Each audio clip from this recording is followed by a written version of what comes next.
Las Sagradas Escrituras, hermanos, nos presentan a nuestro Dios de diferentes maneras, en diferentes imágenes. Aparece Dios como creador, como Padre, pero también hay una imagen bellísima que se introduce en el Antiguo Testamento a partir del movimiento profético.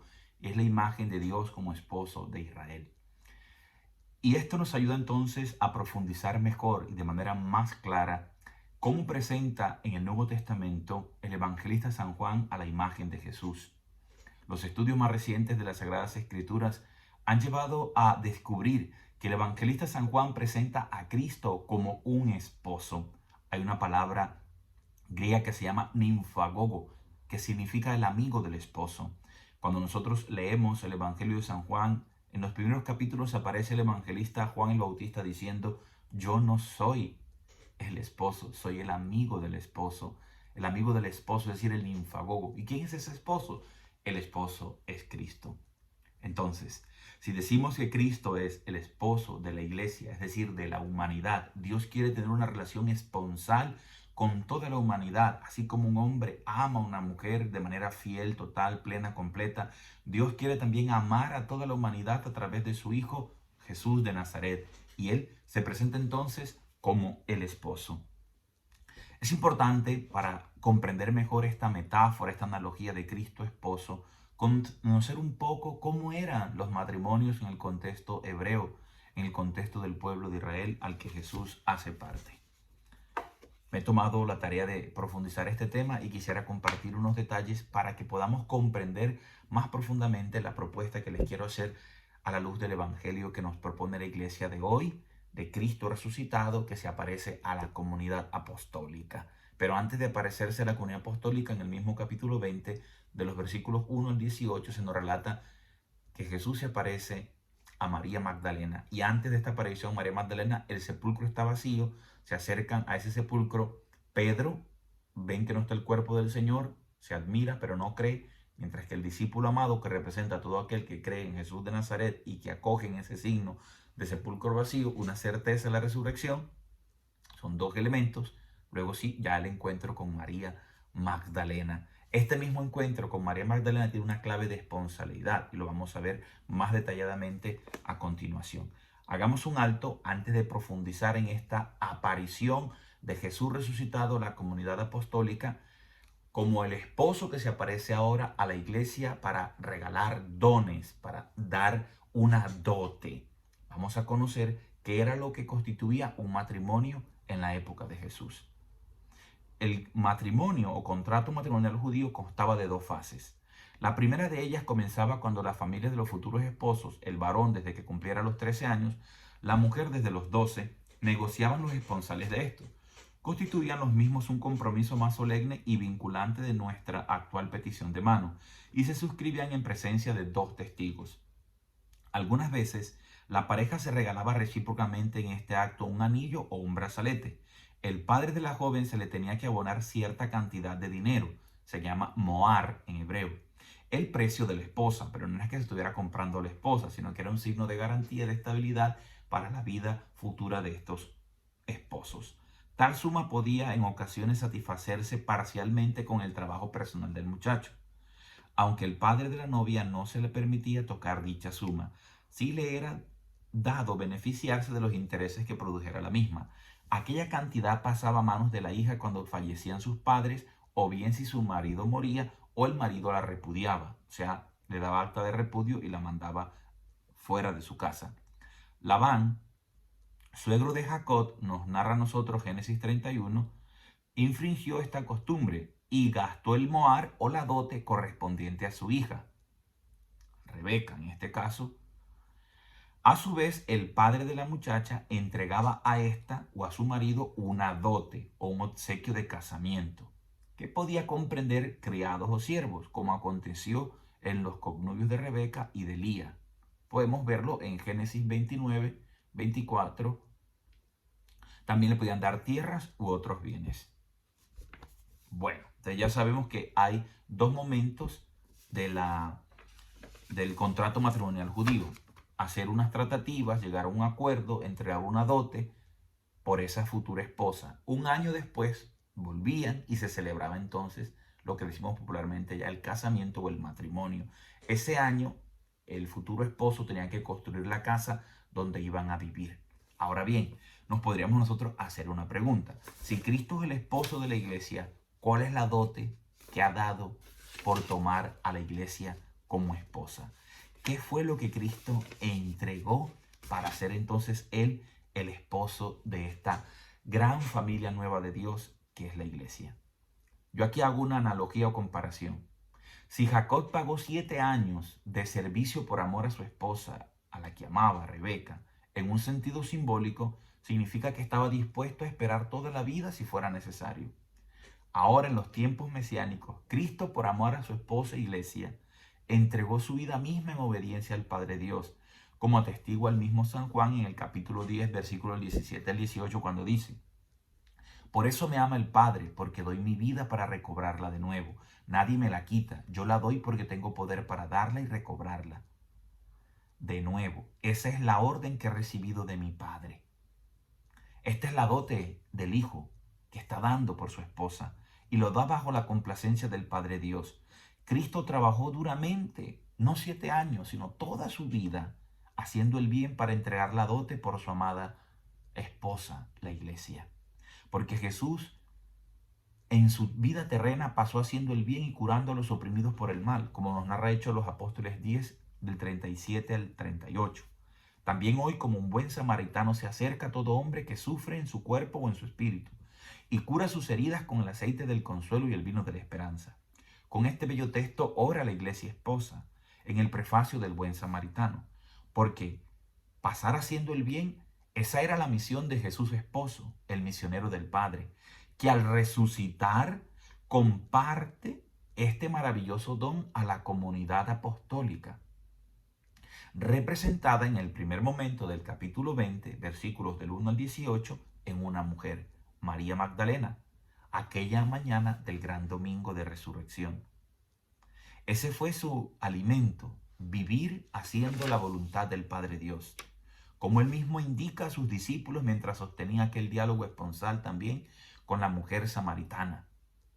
Dicha dinámica la recoge la teología de San Pablo, asegurando que el mismo Cristo dio su vida por ganar a su esposa, la iglesia, haciéndola bella, radiante, santa y sin mancha, pura e inmaculada, como aparece en Efesios capítulo 5, versículos del 25 al 27.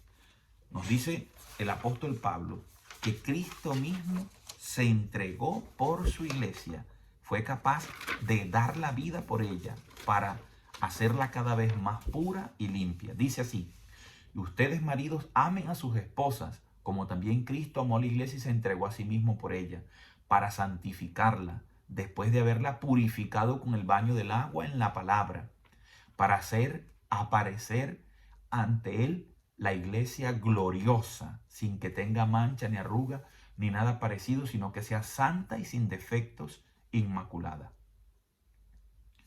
Podríamos aplicar entonces aquí esta imagen de Cristo que prepara a la iglesia y la toma como su esposa, con su pasión, con su muerte, la saca de su costado, así como en el paraíso, al inicio del libro del Génesis se nos narra que Dios tomó de un costado de Adán a Eva, a la mujer. Ahora el Padre Dios, del costado de Cristo herido y sufriente, va a tomar a una nueva humanidad, la iglesia esposa de Cristo.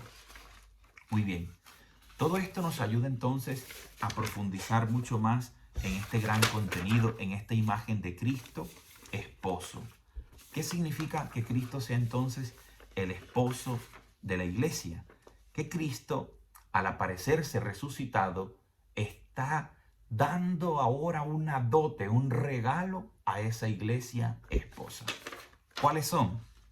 En primer momento, veamos lo que Cristo le entrega a María Magdalena, que representa anticipadamente lo que es toda la iglesia.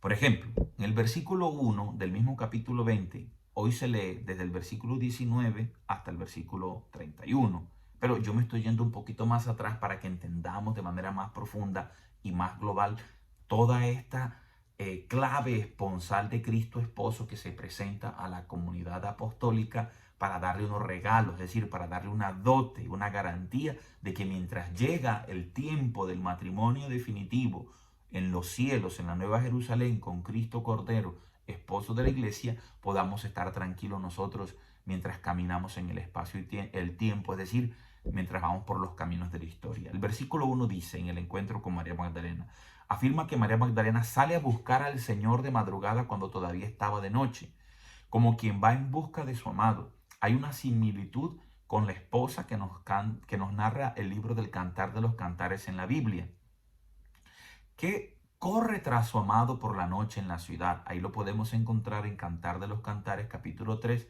versículos del 1 al 4. Luego, en el mismo versículo 10 del capítulo 20 que estamos leyendo, dice que cuando los dos discípulos se han ido a casa, después de ver el sepulcro vacío, solo el que entró segundo creyó, es el discípulo amado, así lo dice el texto. Pero implícitamente María Magdalena se queda allí con ese deseo de creer y de esperar, de encontrar por lo menos el cuerpo de su amado maestro, de su amado esposo espiritual, Jesús de Nazaret, el Hijo de Dios. Ella permanece allí afuera, pero está intranquila, está llorando, inclinada hacia el sepulcro. Puede ser esto ya un signo de esperanza y de fe, pero es una fe que todavía no alcanza a ver a Cristo resucitado.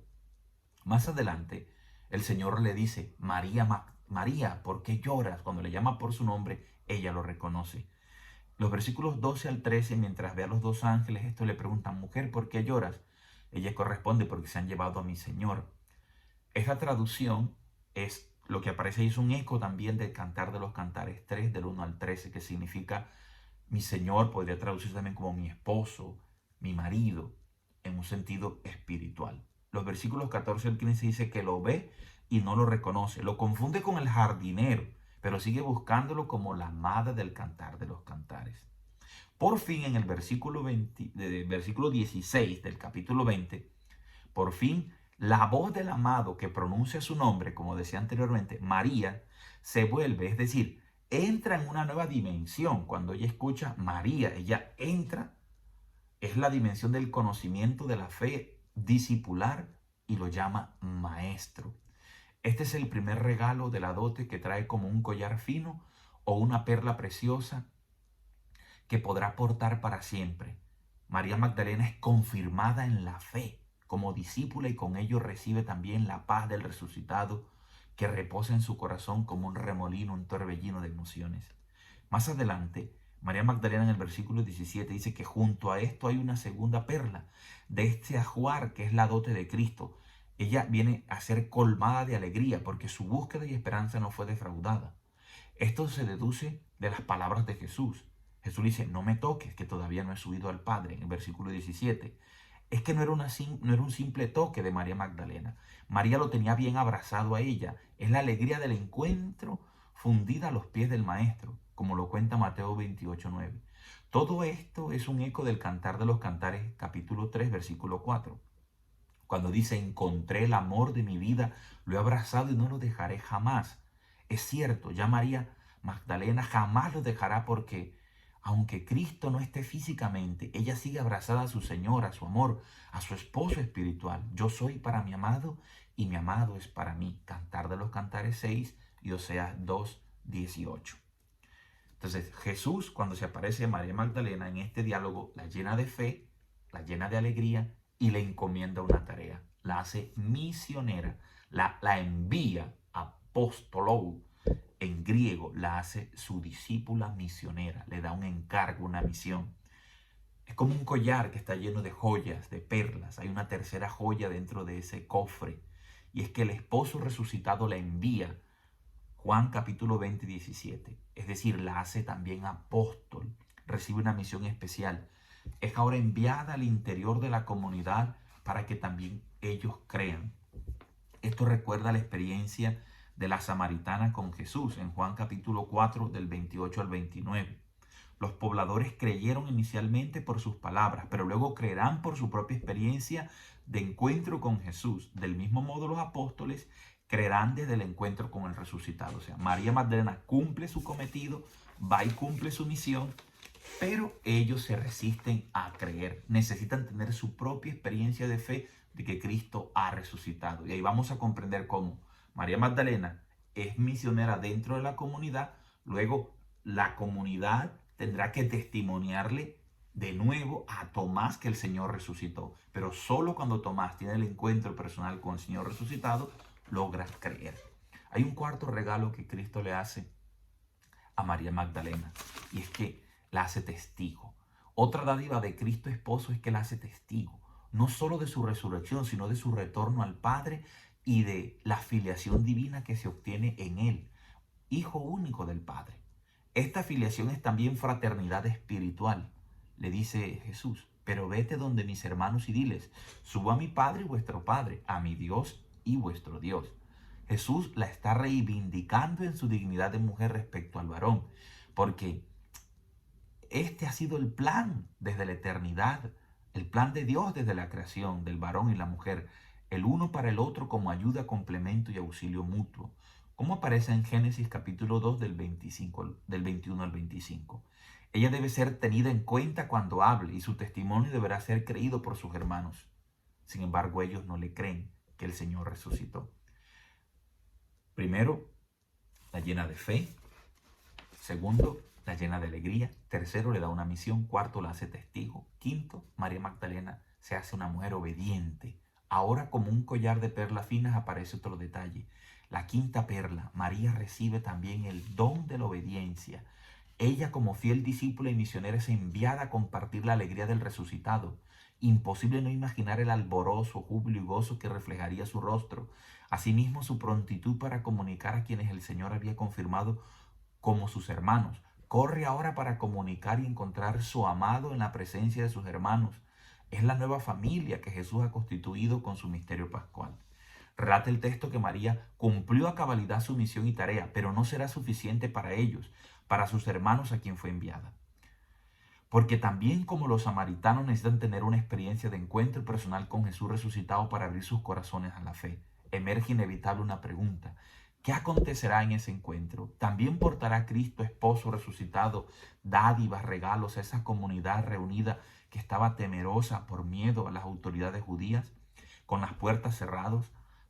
¿Acaso esos corazones abatidos, tristes y frustrados, no albergaban en lo profundo todavía algo de esperanza y amor a su Maestro y Señor, así fuera de manera pequeña, de forma diminuta? Seguramente que sí.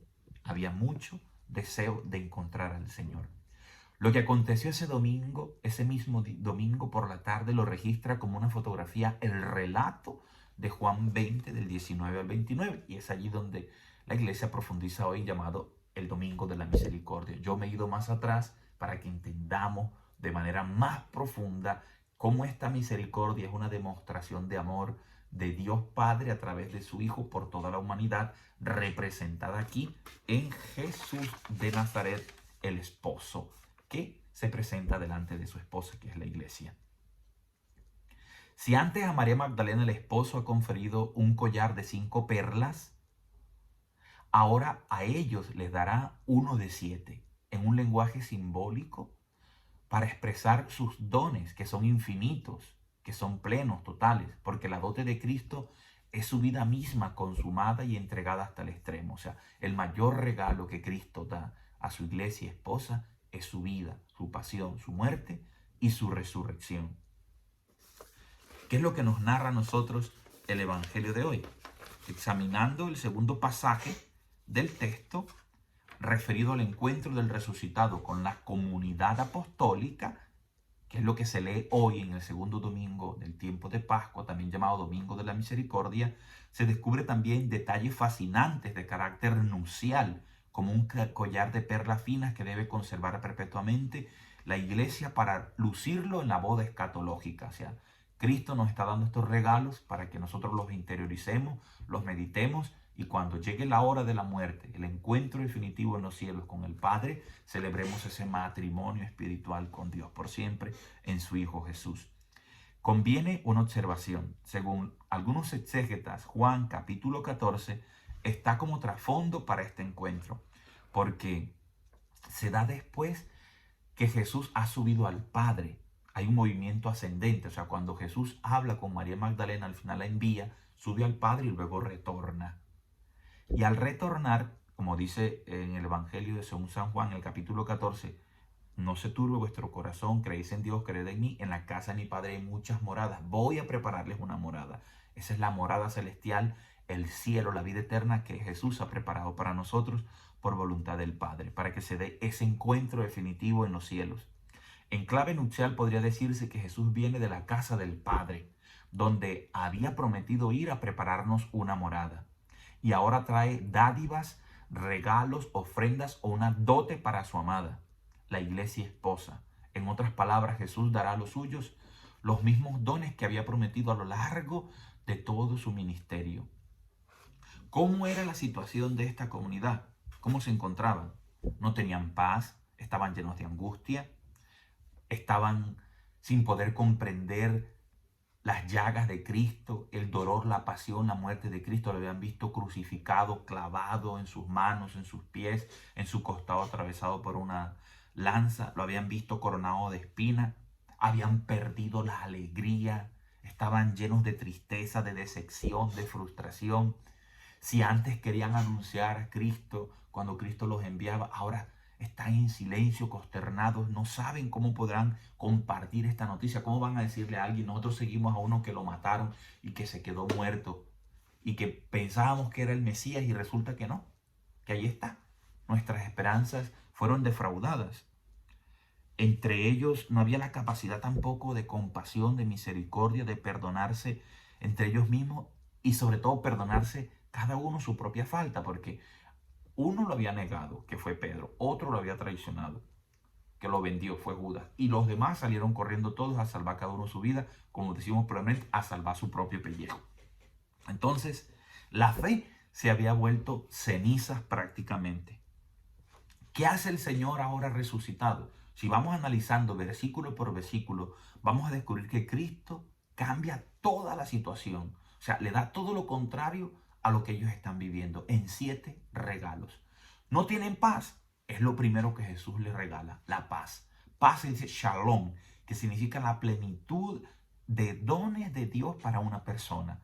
Cuando un hebreo le dice al otro shalom, le está diciendo que Dios te colme la vida de gozo, de dicha, de paz, de felicidad, de prosperidad, que no te falte nada, que tengas esa serenidad en tu corazón, esa tranquilidad, pero que también todos tus proyectos tengan buen fin, que puedas sentir y experimentar la presencia de Dios en tu vida, que tengas la certeza de que no estás solo, de que Dios te ama, de que puedes ser feliz aquí en la eternidad.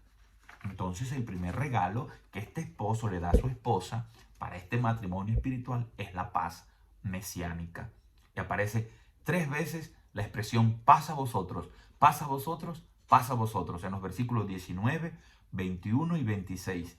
3 veces se repite este saludo del resucitado, que vencedor de la muerte lo regala plenamente a sus discípulos y amada esposa. No hay lugar para la turbación en el corazón de la esposa, porque esta paz es garantía como una dote de tranquilidad para ella. Lo que antes había prometido, ya ahora es una realidad.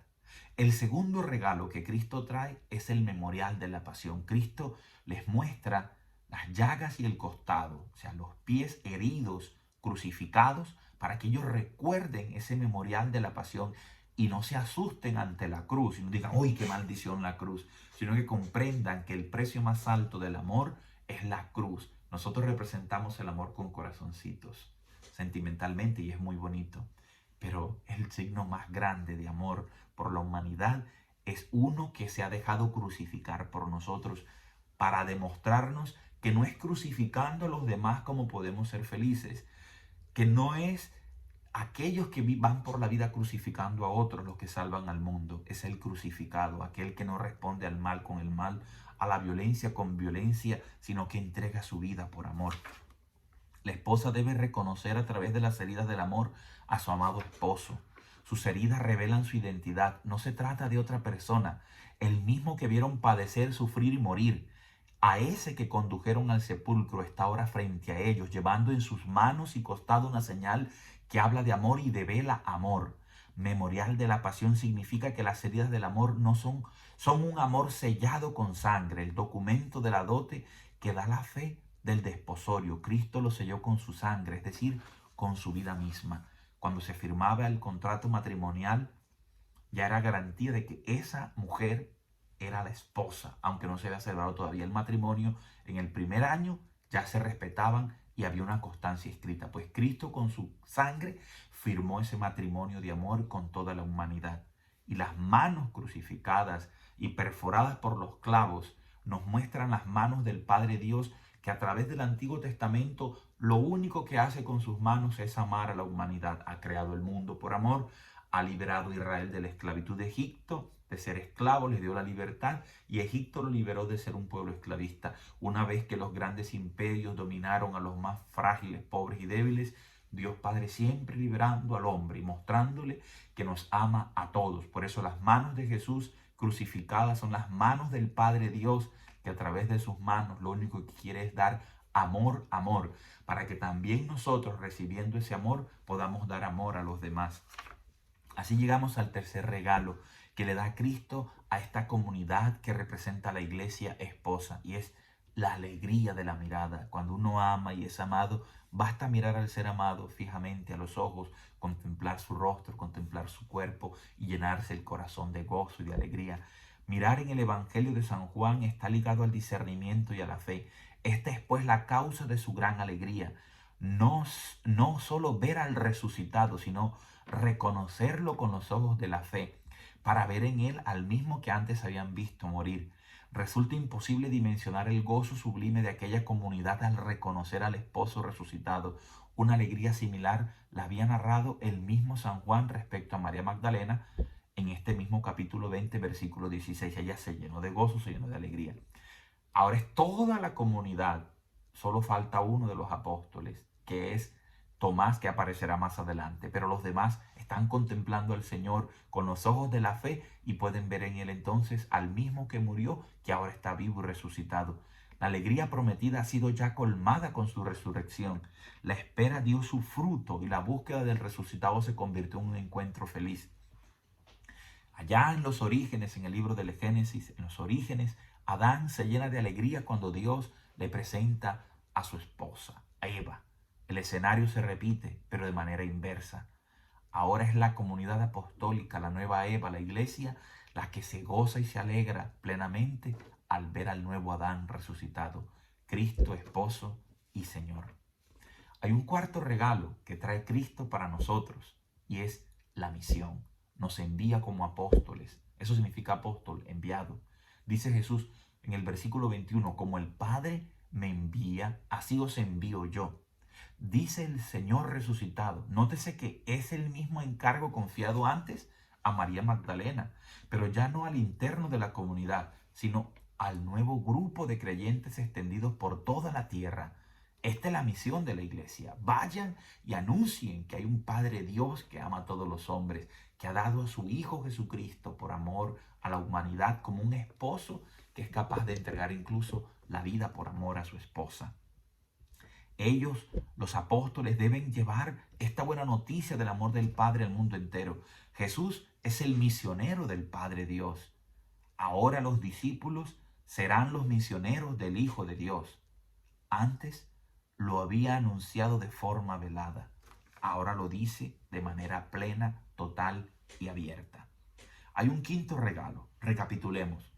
Paz, memorial de la pasión como un signo de amor, la alegría de la resurrección, ser misioneros en medio del mundo anunciando esta esperanza de bondad, de amor, de perdón, de gozo, de misericordia, de salvación para todos los hombres. Y un quinto regalo maravilloso es el Espíritu Santo.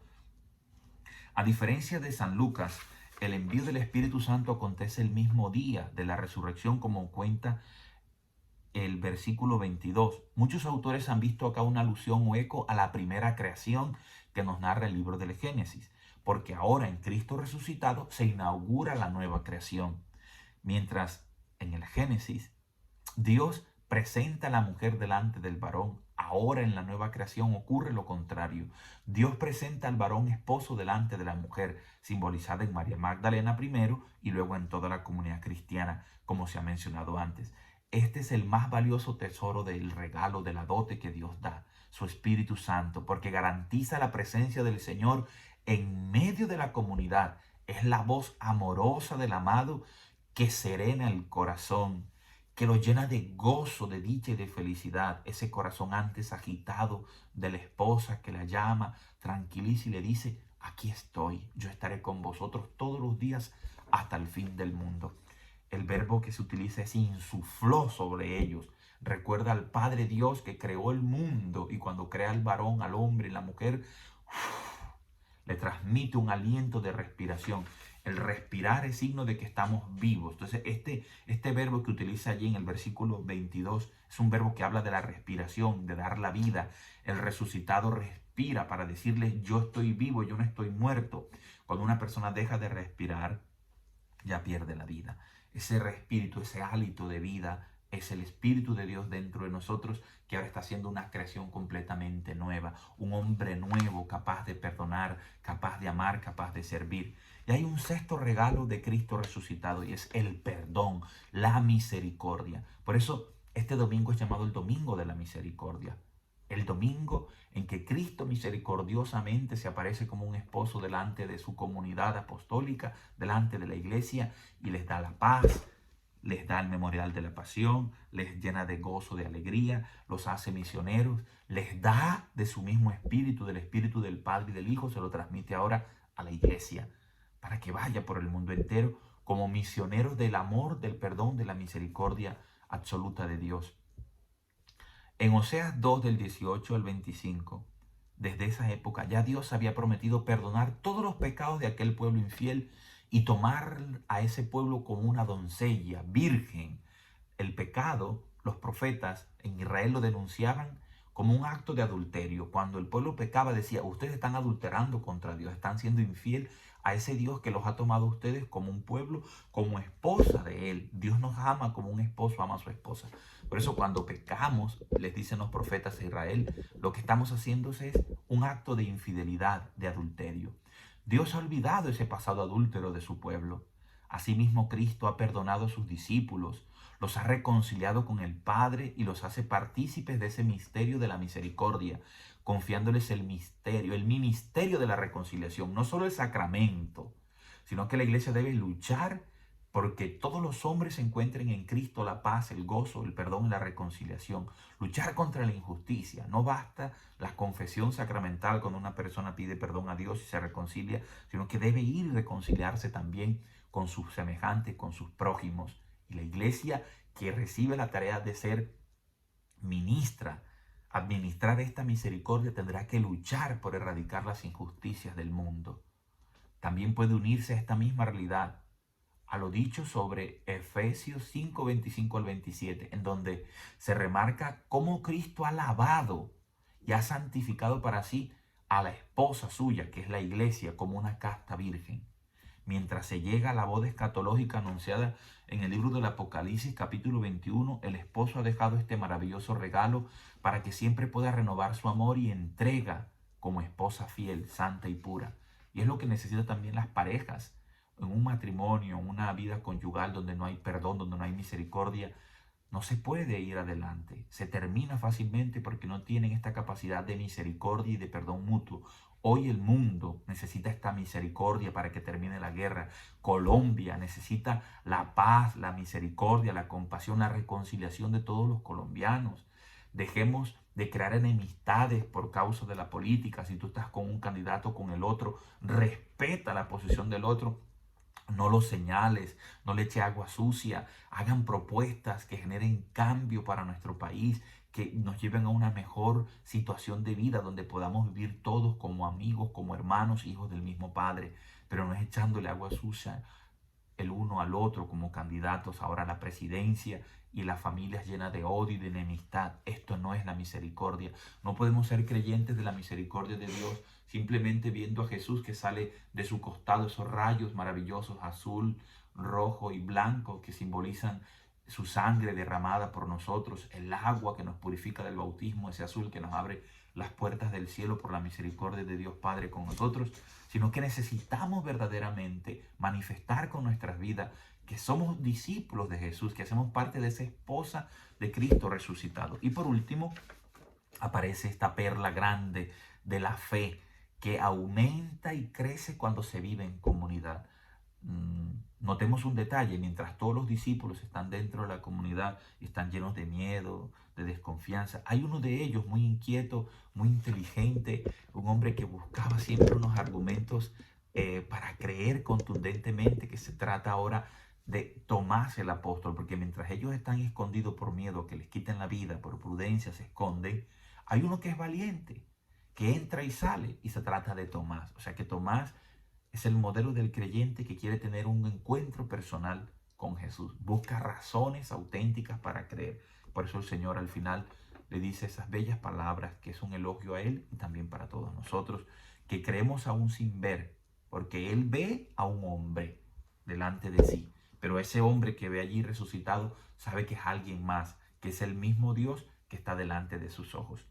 La última perla de este collar es la fe, siendo esta la puerta de acceso a la comunidad y por tanto a la dinámica esponsal que en Cristo constituye una sola familia de hijos del Padre y hermanos todos. Es curioso las palabras finales de Tomás, quien también seguramente caería rendido a los pies de Jesús, como en su momento María Magdalena, en Juan 20:13. Ahora es él quien exclama con profunda fe y un tono de esponsalidad, como hablando por toda la comunidad un lenguaje característico de algunos profetas: Señor mío y Dios mío. Es la profesión cristológica de fe más alta. Ninguno en el Evangelio de Juan había llegado a llamar a Jesús Señor mío y Dios mío. Estas palabras venían anticipadas siglos atrás en el libro de Oseas, capítulo 21, 18-25. Y sucederá aquel día, oráculo de Yahvé, que ella me llamará, o sea, el pueblo me llamará marido, que se dice también Señor mío, y no me llamarás más Baal mío. Y diré a no mi pueblo, tú mi pueblo, y él dirá mi Dios. Unidas estas palabras a las del cántico de Isaías, en Isaías 61, 10 al 62, 5, anuncian la alegría del profeta ante la nueva Jerusalén, cuya plenitud narra la liturgia nupcial que aparece en Apocalipsis capítulo 21, versículos del 1 al 8. Bien, amados hermanos, es un estudio que estoy realizando aquí en Roma.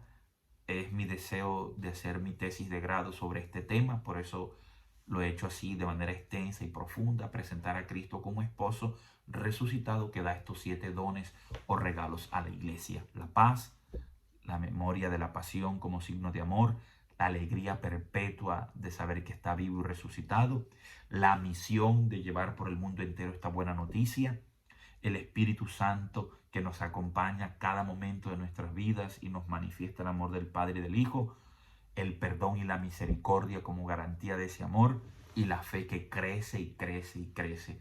Que podamos decir como Tomás el apóstol: Señor mío y Dios mío. Que tengamos verdaderamente motivos y razones para creer en Dios. No basta creer en Dios porque otros nos dicen que creamos, porque mis padres creyeron, porque fulano cree. Tu fe necesita tener unos buenos argumentos y fundamentos. Yo creo en Dios porque lo he visto en mi vida. Creo que Jesucristo resucitado porque he tenido experiencia de encuentro personal e íntimo con Él. Un ser humano que no tenga una experiencia con Cristo resucitado fácilmente perderá su esperanza, perderá su fe, perderá su amor. Tomás, cuando dice Señor mío, Dios mío, en el contexto histórico del Evangelio de San Juan, podemos comprender por qué dice esas palabras y por qué el evangelista Juan las pone en boca del apóstol Tomás, como decir que toda la iglesia de su momento histórico determinado del siglo I después de Cristo está haciendo su profesión de fe en el resucitado. No es uno más que se levantó de la muerte. Ese que está allí es el Señor y es el Dios de cada uno de nosotros. Es Dios como su Padre Dios. Él ha vencido la muerte. Él tiene poder para dar su vida y recobrarla, y allí la ha recobrado, porque es Dios, es Dios. Jesús no solamente es un hombre, es Dios hecho hombre, es verdadero hombre, es verdadero Dios. Para que comprendamos mejor esas palabras, les cuento un dato. En su momento histórico había un emperador en Roma llamado Dionisiano, que mandó hacer una estatua altísima y se declaró a sí mismo Señor y Dios de todo el imperio. Y aquellos que se rehusaran a no rendir culto a esa estatua y a él, que siendo un hombre se tuvo por igual a Dios diciéndose Señor y Dios de todo, lo mataban. Lo mataban. O sea, que cuando Tomás está diciendo, Señor mío, Dios mío, está diciendo, no tengo otro Dios ni otro Señor. A mí me puede matar ese emperador, me puede quitar la vida, porque es que Él es un hombre. Ningún hombre puede ser igual a Dios. Los ídolos de este mundo se caen y pasan. La política, el deporte, la fama, el prestigio, la sexualidad, que el ser humano los constituye dioses. Se caen todos. Pero Jesús de Nazaret, Él se levantó de la tumba, de la muerte, de una vez y para siempre. A Él el honor, a Él el poder y la gloria, la majestad por los siglos de los siglos. Amén. Él es el esposo de nuestro ser. Él es el esposo de nuestra alma, de nuestro espíritu, que nos quiere llenar de gozo y de felicidad eterna. Acojamos estos dones que dio a María Magdalena al resucitar y que da también a toda la comunidad de los apóstoles, para que nosotros, mientras caminamos aquí en la tierra, en el tiempo, y llega el momento de la muerte, podamos un día celebrar con Cristo ese matrimonio eterno en el cielo. Juanca Mendoza, con Cristo la vida es mucho más sabrosa. Chao, chao a tutti, arrivederci.